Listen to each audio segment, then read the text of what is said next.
Hello, hello. Sir David the Bard. Getting dressed as usual. I gotta put pants on to do these shows. I'm gonna get in deep trouble. Yeah, great. I'm coming to you from the Mojave Desert. It's 138 out here, and I'm sitting in my car with my camera on.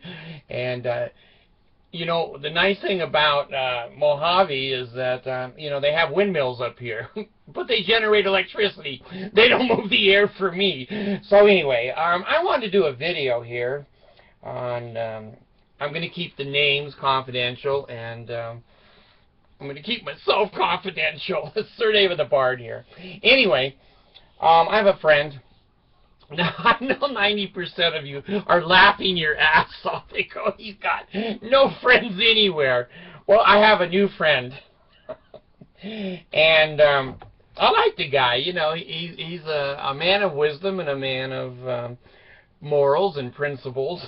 Just because he's a Mormon doesn't mean I hate him. If he starts to shun me or knock on my door on Saturday evening, I will have no friends. Anyway, he wrote to me and let me know he's been planning a tremendous, exciting thing in his life. He's young. He's probably only 38, 40, 42. And he loves riding motorcycles. Now, he's a dentist. Okay. He's a dentist. There's not too many people that I'll lay in a chair with and put a drill in my face. Anyway,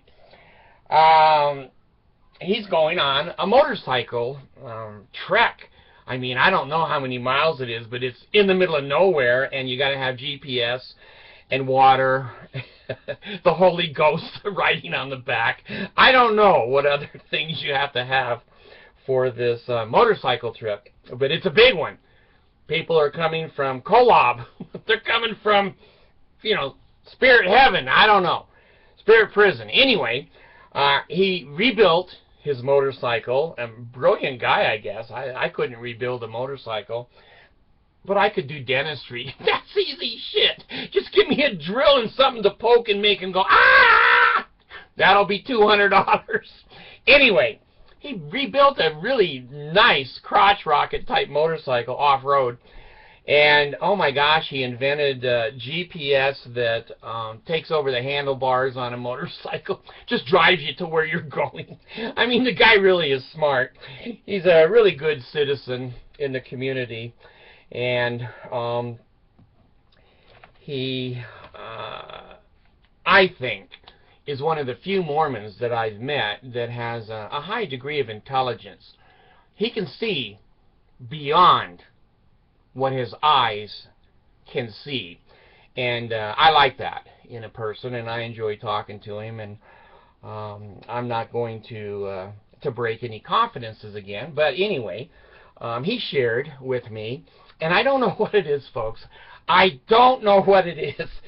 My whole life, people have come to me with, you know, confidential, not secret, and not sacred, just things that they generally would not tell a stranger, and they just start talking to me. I don't know why. I don't spread that information. I'm a counselor, and those things are confidential. But I was laying in the chair in pain beyond my open heart surgery, and he happened to say to me, you know, he has a young man.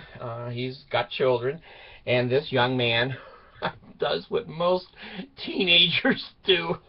They break our heart. They break our wallet. They break everything we own as a parent. My little girl, Abby, right now is in deep trouble because she's trying to pick up the ghetto culture. I said, no. We have standards in this house. They're low, but they're not ghetto. So anyway, we all have trouble with our teenagers. Well, anyway, this nice young man, I'm sure he's sharp as a tack. His dad is, and I'm sure he inherited it. Maybe some of the rebellion of life, too, he inherited from his father. But anyway, he saved his money. He bought a car, and a nice car. And he got in the car, I guess, with his friend. And the thing is, parents, let me tell you something. kids are stupid by themselves. When you put them in a car with their friends, the IQ isn't even in the double digits. Jeez.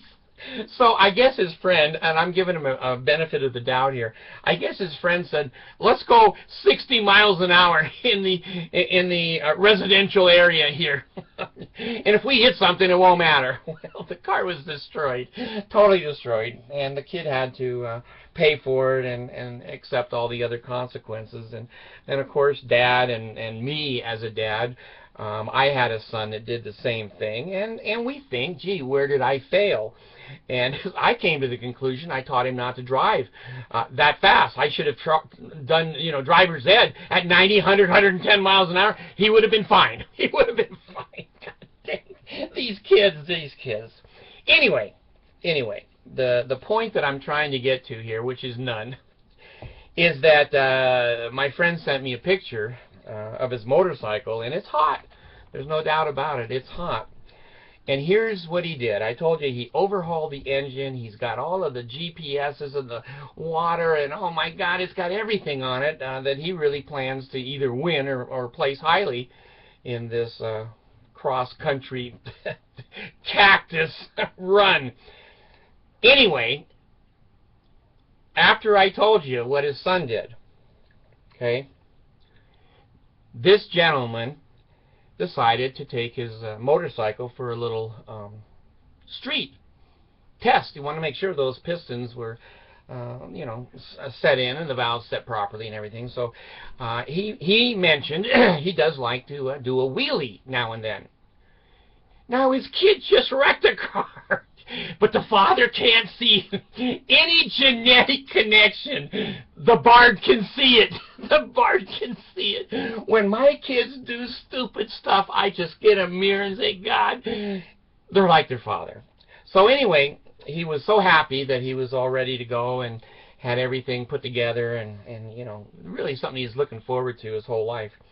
He decides to do a wheelie. A dentist and a wheelie on a crotch rocket. Does that sound like there may be a problem? There was. And there was a little bit of gravel that his wife or he spilled on the driveway that they forgot to clean up. Now, if you've ever ridden a motorcycle, and I have, there's only two kinds of motorcycle riders. Those that have been down and those that are going down. He's both now. Damn. He sent me pictures of his hand, and it took a hell of a smashing. I don't know how many fingers he broke, and had lacerations, and Jesus.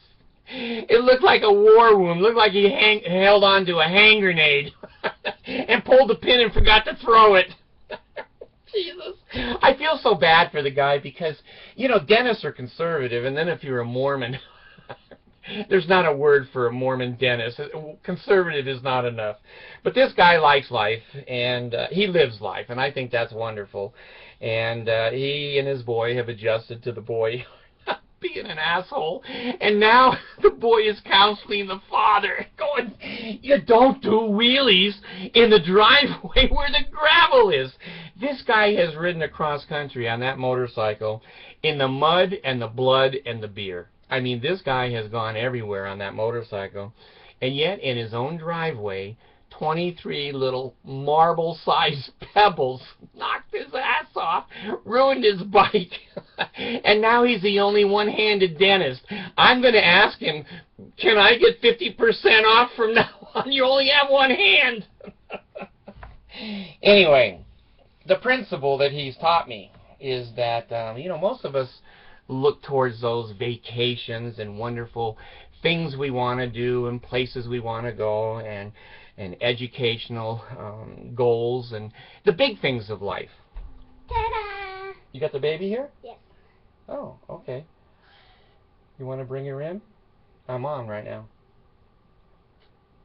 Go ahead, go play with her. Get me an ice water, honey, will you please? The big things in life we always think are going to ruin us. If we don't get an education, if we don't get that very special job, Certainly we all have goals. Certainly we want to live as well as we can. But here's what the dentist taught me this morning. Novocaine doesn't always work. No, I won't tell him that. I deserve to be in pain. I'm being tested. I'm an old Mormon. I'm being tested. It's the little things in life that you and I don't see, and they kick our ass. It might be the smoking, it might be the drinking, it might be drugs, it might be being mean to our wives and children and husbands. The day-by-day little things he's taught me can kick our ass.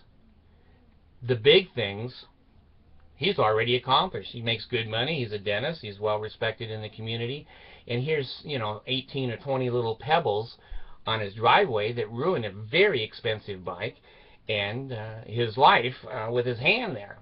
Now, here's what I say. Go on the trip anyway. Now, I know with a cast and 8 broken fingers on one hand, it's hard to clutch. It's hard to clutch, but it's not impossible. You could get your leg up over that handlebar and clutch that son of a gun as you're going. Don't let the little things in life kill us. Watch out for the little things. We may think they don't matter, but reading a book to a child, little Allison just came in just now. She has her first job. She's babysitting a baby, and she's making good money, and it's the little things, folks. Calling her, I got her a cell phone so we can call her and make sure her and the baby are okay. And, it's the little things. Oh, gosh, honey, thank you very much. Appreciate it. Hope you send me money. Get out of here. Quit begging for money. You act like we're poor. Please send as much money as you can. Oh, shit. Anyway, the dentist has taught me a lot. He's an outstanding dentist. He can do more with one hand than most dentists I've had, even in Beverly Hills and Los Angeles. So, this is for him, me, and you. Don't let the little things kick our ass. Watch out for the little things. Live our lives as big as we can. If we can't clutch, hell, drive it in 1 gear. Put that son of a bitch in 3rd gear, slip the clutch, and never clutch again the whole trip. But I wish the best to him, and I wish the best to you and me, that we can learn from other people's experience. When the son goes crazy in the tract and totals a car, and then the father does a wheelie in the driveway and totals the bike, the dad got hurt. The son seems a little smarter. He didn't even get hurt. So here's a dad worried about raising his kids. Kids genetically have just picked up Dad's wayward ways. Let's love our kids. Let them love us, and let them know we make the mistakes too. Thanks. Bard's gone. Health in the navel, marrow in the bones, strength in the loins and in the sinews. Power in the priesthood be upon me and upon my posterity through all generations of time and throughout all eternity. Thanks.